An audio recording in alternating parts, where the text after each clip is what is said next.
They finally did. They managed to do the thing that I think a lot of us were wondering when there would be a sequel to the first movie, if they would actually lean in and do the thing that a lot of us would be expecting it to do. And they did, and it was so disappointing. So now they're finally fully leaning into the memes that people have been saying about this franchise, even though, as much as it has fans, I'm sure most people are probably saying to themselves, I forgot that this franchise even exists because it's been quite a while, you guys. Like, what have you been up to? Like, the world's kind of moved on, but I guess you decided to come back into our lives and still pull out whatever it is you do in terms of what kind of magic you provide. But I mean, you're back somehow, some form of fashion.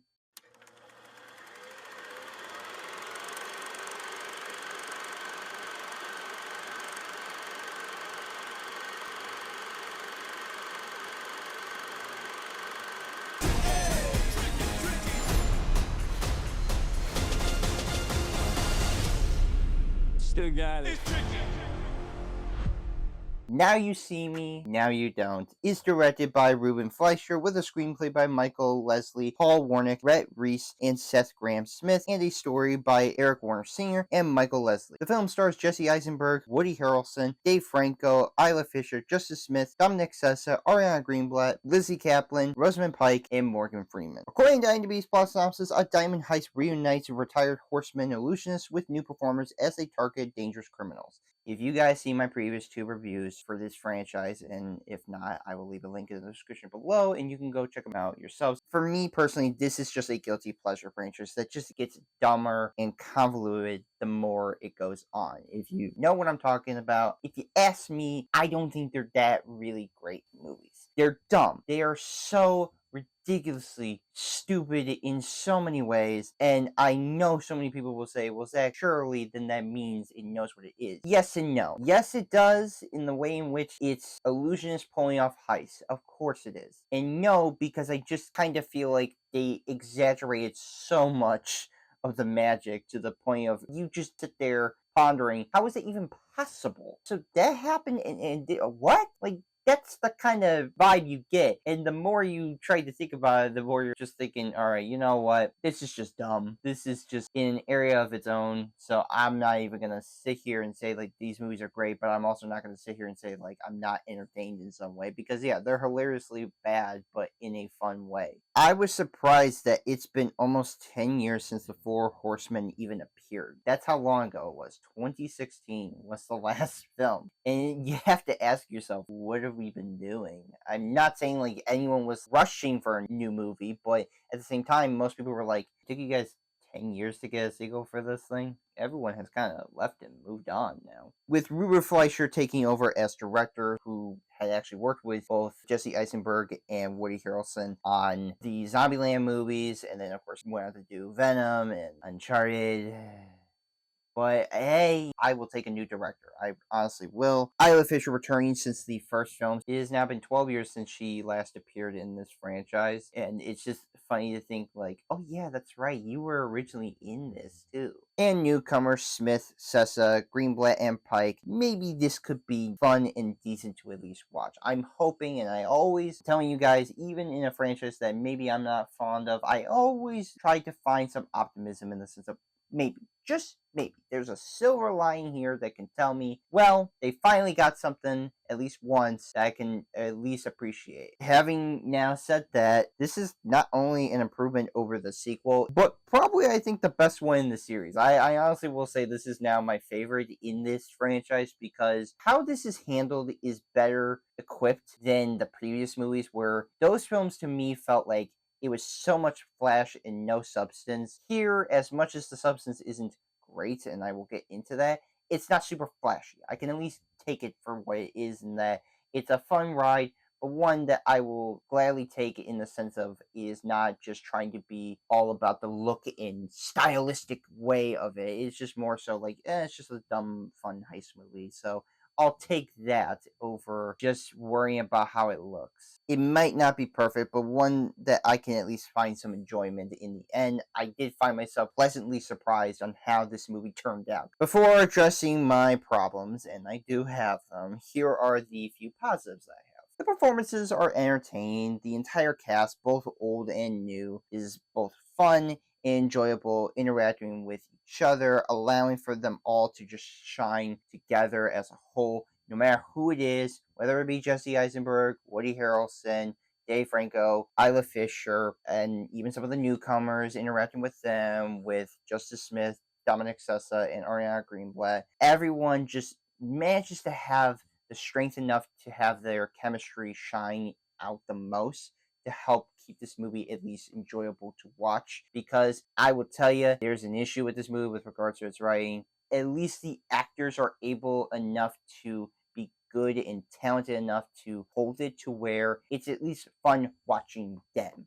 Okay, as much as there's a problem in the script, I'm just saying at least the actors themselves are pulling it off well to keep you still tagging you along for the ride. The direction is solid. Director Ruben Fleischer is able to keep things tamed and balanced out with the magic and heist, ditching much of the flashy look for a more simple one. That's the biggest praise I can give this movie, in that even though I will say, like, yeah, direction, it's nothing that's gonna be like groundbreaking, but I at least will say I think Ruben Fleischer was able to balance out the magic and the heist element to it, to where they're actually playing the sound and planning out something to steal instead of just being kind of thrown along into this and just having the flashy magic stuff kind of distract you and make you not question the plot, even though you question the plot the entire time. This is one where even if the story isn't able to be strong enough, at least he is able to keep things balanced in how the magic and the mystery of it is handled, especially with some of the illusionist tricks I thought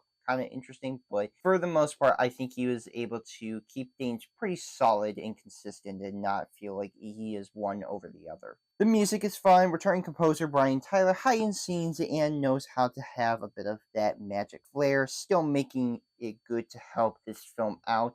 If there's one thing that has always been consistent, it's the music, because Brian Tyler is a composer that is able to at least craft something that can really match the tone and vibe of what a movie is, and he has always been consistent with that. And sure, somebody could say it's not super memorable, but for what this franchise is, there are at times add music that feels like it heightens or at the very least keeps it entertaining enough for those scenes to have, because it could have been way worse. They could have made some really, really generic stuff, but thankfully that's not the case, because Brian Tyler is able to make something that can at least feel like what you would expect for not only a heist movie, but like a magic type of one at best. The cinematography is fluent. Cinematographer Greg Richardman shoots a stunning and pulled back look that doesn't take over the movie, leading to some impressive shots. There's some moments in this movie where some of the camera angles and the movements of following characters I think was done pretty neatly and really well enough, and also capturing how the sets look and how it's designed, especially one that involves a mansion that is all filled with illusion tricks. I think that is easily, to me,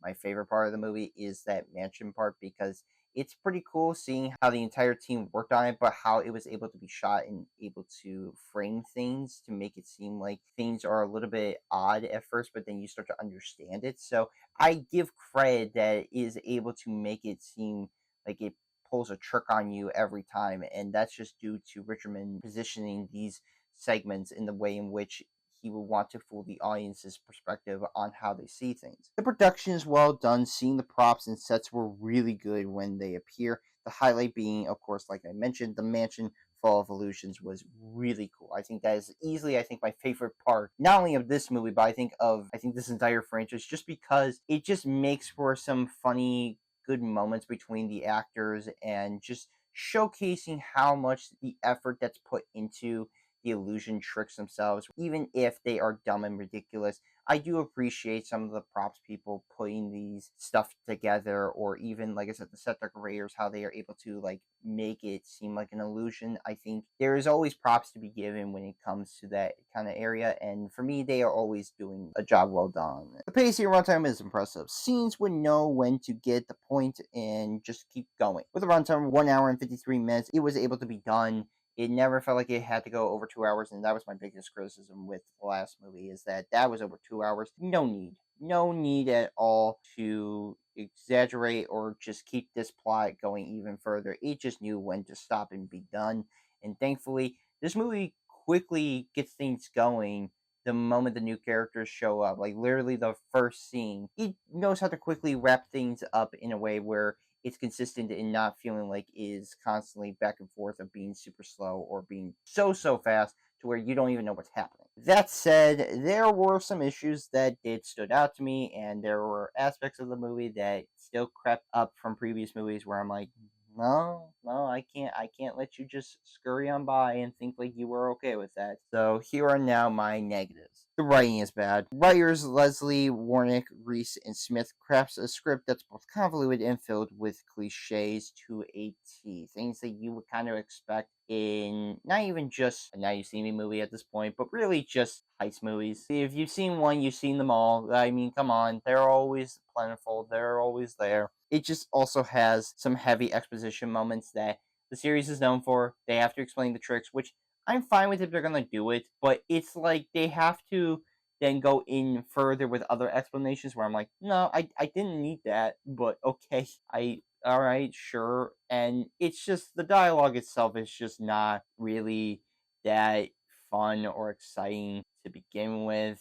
Characters just say obvious dumb things that just don't seem all that interesting, and it just kind of leads to the actors having to do much of the work on their personalities rather than what the script is giving them. The story is bland. Following the horseman trying to steal a diamond was formulaic to a T. Some fun parts, and I will agree, some fun parts to be had, but overall, I do think this is a messy plot. I do think it's probably one of the better ones in terms of a plot because at least it's straightforward to the point. And I understand that I know what I'm getting into, but I mean, usually I kind of expect a little bit more, especially from like heist movies nowadays, trying to be different from one another. And yeah, it is different for this series in terms of magicians doing and pulling off these heists and giving back to those who were screwed over. But I mean, still, there's nothing really all that exciting to watch them usually steal this diamond. It's usually just watching the fun of the actors just having a good time and just keeping things lively as they can. The plot twist is nonsensical. How it's all revealed and revelations were just dumb and just